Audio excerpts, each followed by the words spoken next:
बोलो श्री कृष्ण कन्हैया लाल की जय।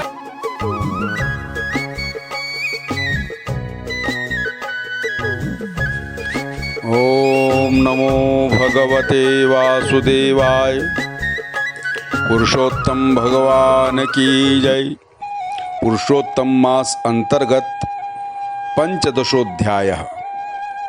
नारायणं नमस्कृत्यं नरं चैव नरोत्तमं देवीं सरस्वतीं व्यासो ततो जयमुदीरयेत्। श्री नारायण ने कहा, अनंतर सुदेव शर्मा ब्राह्मण दोनों हाथ जोड़कर गदगद वाणी से भक्तवत्सल देवादिदेव भगवान श्री कृष्ण की स्तुति करने लगे। हे देव, हे देवेश, हे त्रिलोक को भय प्रदान करने वाले, हे प्रभु, हे विश्वेश्वर, आपको नमस्कार है। मैं आपकी शरण में आया हूँ। हे परमेशान, हे शरणागत वत्सल, मेरी रक्षा कीजिए। हे विश्ववंद्य, हे शरण में आए हुए जनों के भय का नाश करने वाले, आपको प्रणाम है।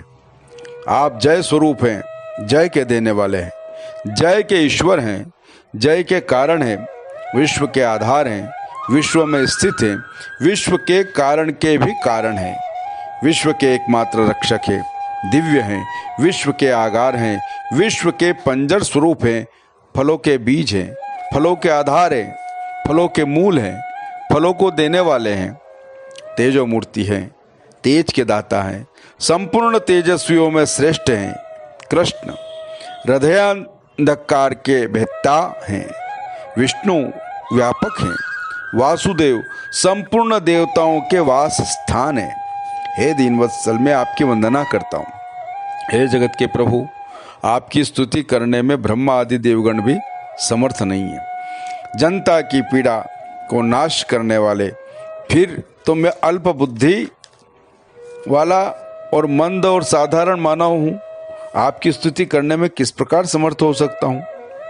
हे प्रभु, आप अत्यंत दुखित, दीन और अपने भक्तों को अर्थात मेरी उपेक्षा कर रहे हो।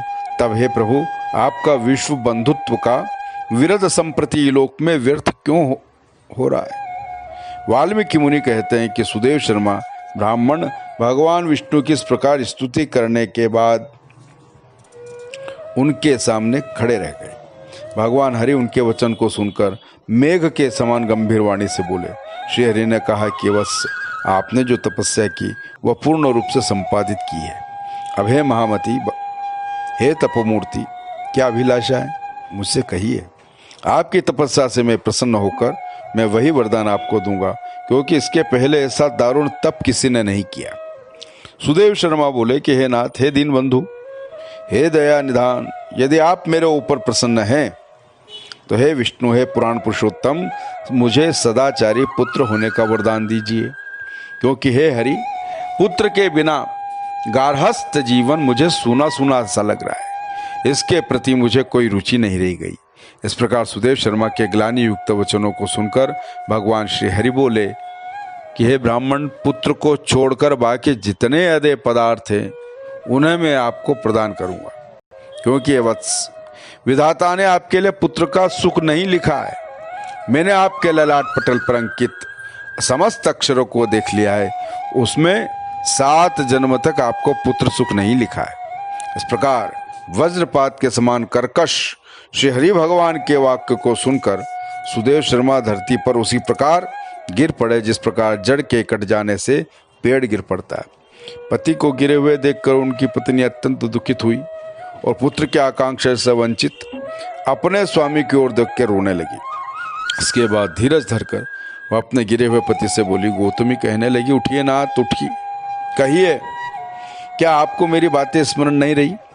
विधाता ने जितना दुख सुख भाल देश पर लिख दिया है वही मिलता है। रमानाथ, इसमें क्या कर सकते हैं? मनुष्य अपने किए हुए कर्म का फल भोगते हैं। अभागे मनुष्य का किया हुआ व्रत, तप, पूजन, सब प्रयत्न उसी प्रकार व्यर्थ चला जाता है जैसे मरते समय औषध देना निरर्थक होता है। जिसके देव प्रतिकूल हो जाते हैं वह चाहे जो भी करे उसके सब उद्योग निष्फल हो जाते हैं।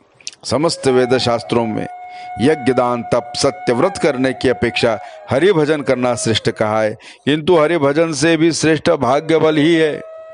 इसलिए ब्राह्मण देवता सब पर विश्वास हटाकर उठिए और शीघ्र भाग्य के सहारे चलिए।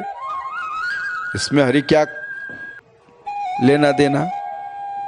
इस प्रकार गौतमी के तीव्र शोक से भरे हुए वचनों को सुनकर गरुड़ पर बैठे हुए भगवान विष्णु से कहने लगे। उस समय क्षोभ के कारण वे थर थर कांप रहे थे। गरुड़ जी ने भगवान हरि से कहा कि शोक के समुद्र में गोता लगाती हुई ब्राह्मणी को और उसकी आंखों में टप टप आंसू जो बहते हुए ब्राह्मण की अवस्था देखकर, हे दीनबंधु, हे दया सिंधु, हे भक्तों को अभय प्रदान करने वाले, हे प्रभु, आज आपको यह आपकी दया कहाँ चली गई, जिसके संबंध में कहा जाता है कि आप अपने भक्तों को कष्ट में पड़ा हुआ देखकर सहन नहीं कर सकते। आश्चर्य है कि आप ब्राह्मण के रक्षक हैं और इस समय आपका यह धर्म कहाँ चला गया। अपने भक्तों को देने के लिए आपके हाथों में चारों प्रकार की मुक्ति रहती है, फिर भी आपने भक्त लोग मुक्ति की कामना न करके आपकी श्रेष्ठ भक्ति की वांछा करते और आपके भक्तों के सामने आठों सिद्धियां दास के समान खड़ी रहती है। ऐसी तो आपकी आराधना की महत्ता जो सर्वत्र विख्यात है। तो इस ब्राह्मण को एक पुत्र की कामना को पूरा करने में आपको कितना परिश्रम लगता है। जो व्यक्ति हाथी का दान कर सकता है उसके लिए अंकुश दान में कितना परिश्रम लगेगा। अब आज से कोई भी मनुष्य आपके चरण कमल की आराधना नहीं करेगा। जिस व्यक्ति के भाग्य में जो लिखा होता है वही उसे निश्चय मिलता है। तो संसार में आज से प्रथा चल पड़ेगी और आपकी भक्ति तो रसातल चली जाएगी। आपकी भक्ति क्यों लोग करेंगे। हे नाथ, आपके करने और न करने की क्षमता है, यह सर्वत्र विख्यात है, किंतु वही क्षमता आज इस ब्राह्मण को पुत्र न देने से नष्ट हो जाएगी। इसलिए आप इस ब्राह्मण को एक पुत्र देने का वरदान दीजिए। देखिए, एक सुदामा ब्राह्मण थे जो आपकी आराधना करके उत्कृष्ट वैभव के अधिकारी हो गए। दूसरे सांदपनी ब्राह्मण थे जो आपकी कृपा से अपने मरे हुए पुत्र को पा गए। इसलिए पुत्र की लालसा से ये दोनों युगल दंपत्ति आपकी शरण में आए। श्री नारायण बोले कि इस प्रकार गरुड़ जी के आग्रह वाक्य को सुनकर भगवान विष्णु ने अमृतमय वाणी से गरुड़ से कहा कि पक्षीराज, हे विनीता के नंदन, इस ब्राह्मण को मनोवांछित एक पुत्र शीघ्र दे दो। अपनी इच्छा के अनुसार इस प्रकार भगवान के वचन को सुनकर गरुड़ जी का अंतःकरण अत्यंत हर्षित हो गया और उन्होंने अत्यंत पीड़ित चित्त वाले इलासुर यानी पृथ्वी के देवता मतलब ब्राह्मण को एक अनुरूप भव्य पुत्र प्रदान कर दिया। इस प्रकार बृहद नारदी पुराण के अंतर्गत पुरुषोत्तम मास महात्मक में दृढ़ धन्वा उपाख्यान में वर्णित नारायण नारद संवाद के प्रसंग में सुदेव को वर प्रदान करने का 15 अध्याय श्री कृष्णार्पणमस्तु।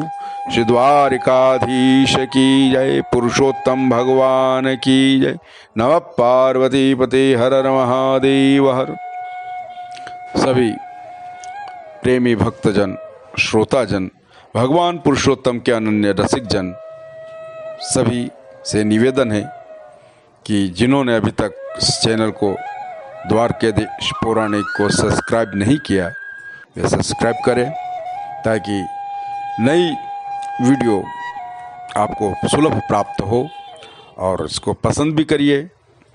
और आपके मन में अगर कुछ जिज्ञासा हो सो कमेंट्स करिए और आपको अगर कोई मार्गदर्शन देना हो तो भी बताइए। आप सभी का स्वागत है।